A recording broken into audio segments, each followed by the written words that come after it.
Everything the popular version of creatine advice focuses on is visible in week 1. The scale moves, the muscles look fuller, and the water weight narrative begins. People either celebrate the change or fear it, depending on which corner of the fitness internet they read. What the same people rarely explain is that the visible change in week 1 has almost nothing to do with why creatine produces its measurable strength and muscle gains by week 4.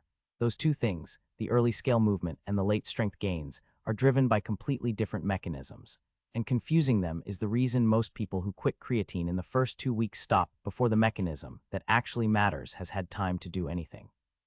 The first 30 days of creatine supplementation in skeletal muscle unfold in 5 specific changes.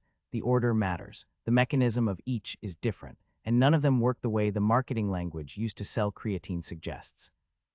Think of building muscle as constructing a tall building on a tight deadline. You can build without scaffolding. The construction still happens, but the scaffolding determines how high your workers can reach on any given day, how fast they can move between floors, and how many passes they can make up and down the structure before they run out of energy for the shift. Phosphocreatine is the scaffolding. It does not build the muscle. It determines how high each training session can reach, how many reps, how many sets, how much intensity, before the energy system runs out and the workers have to stop for the day.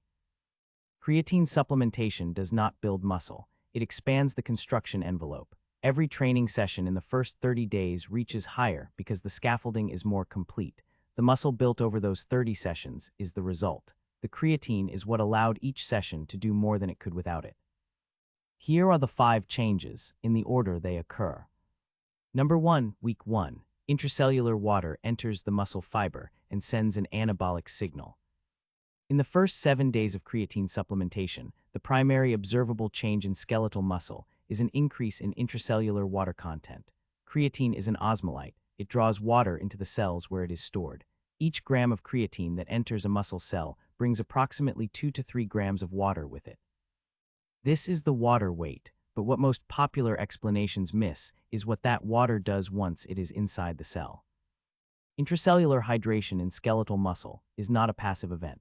Research on muscle cell signaling has found that increased osmotic pressure inside muscle fibers activates specific anabolic signaling pathways, including mTOR and P70S6K, that are associated with protein synthesis.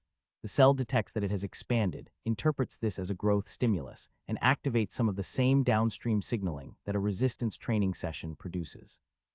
The water weight in week 1 is not purely cosmetic. Part of it is functional, a cellular signal that precedes the structural changes to come. The scaffold is going up. The building crew has received the first signal that construction capacity is expanding. Number 2, week 2. The sticking point in your lifts moves.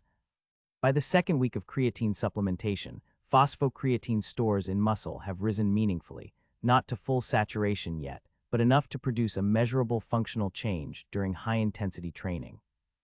The specific change is this: the point at which you fail during a set moves. If you normally reach muscular failure at the 8th repetition of a heavy compound lift, you begin finding that you can complete a 9th, sometimes a 10th, with the same weight.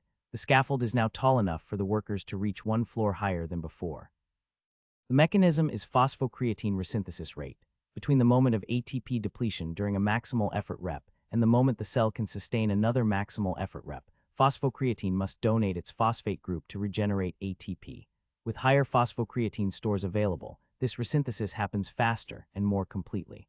The ceiling on each rep rises because the energy system between reps is recovering to a higher baseline. Research consistently shows this as the earliest measurable performance effect. The volume increase, more total reps completed at the same load, is the foundation of long-term hypertrophy.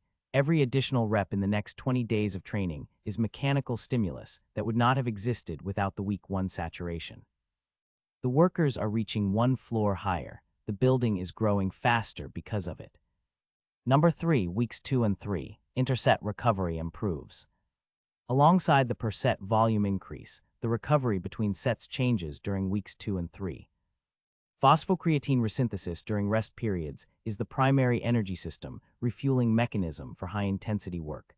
During a 2 to 3 minute rest period between sets, phosphocreatine stores replenish. The degree to which they replenish determines how much capacity is available for the next set.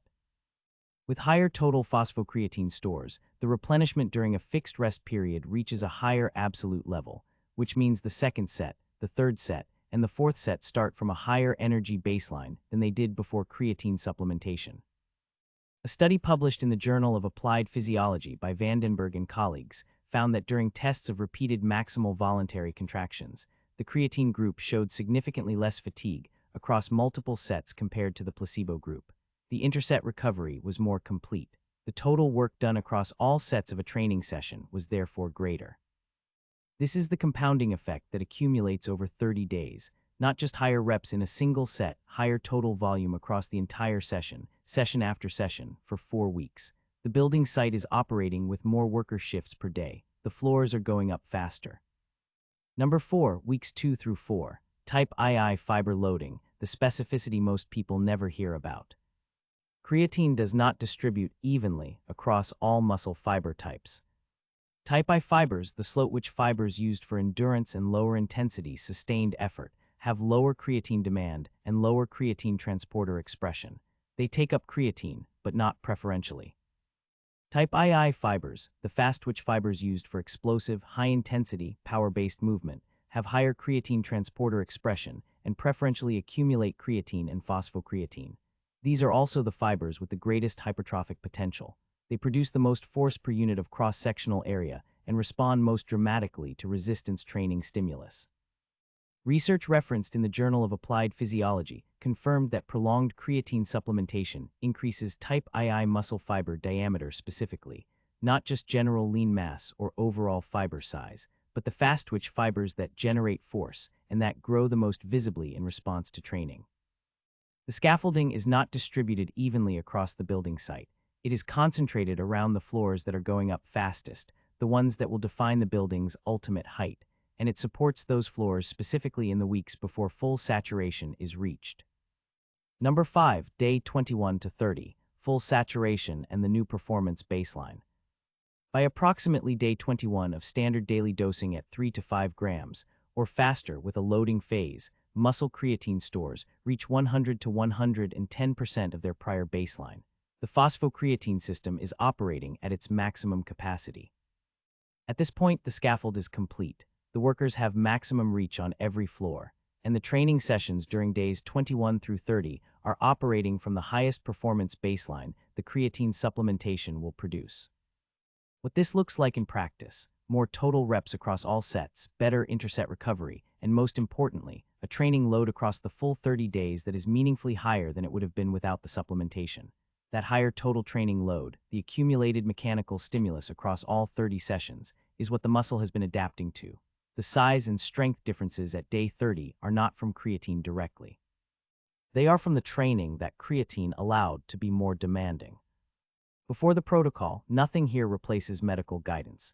If you have kidney or liver disease, existing metabolic conditions, or take ongoing medication, speak with your doctor before beginning creatine supplementation. The mechanisms described here apply to healthy adults at standard doses of 3 to 5 grams per day. Creatine is not a medication and does not treat any medical condition. The practical takeaway from 30 days of muscle-specific creatine research is this: the effect in week 1 is real, but it is not the effect you are supplementing for. The effect by week 4 is what the research is built on: the consistent, replicated, multi-study finding that creatine plus resistance training produces more strength, more volume capacity, and more lean mass than resistance training alone. And it takes approximately 3 to 4 weeks of daily supplementation for that scaffolding to be fully assembled. If you stopped in week 1 because the scale moved and you were not sure what was happening, you stopped before the building started going up. If this changed how you understand the timeline of what creatine is doing in your muscle, subscribe and leave a like. Tell me in the comments, which week of the 30 days did you notice the most clear change in your training performance?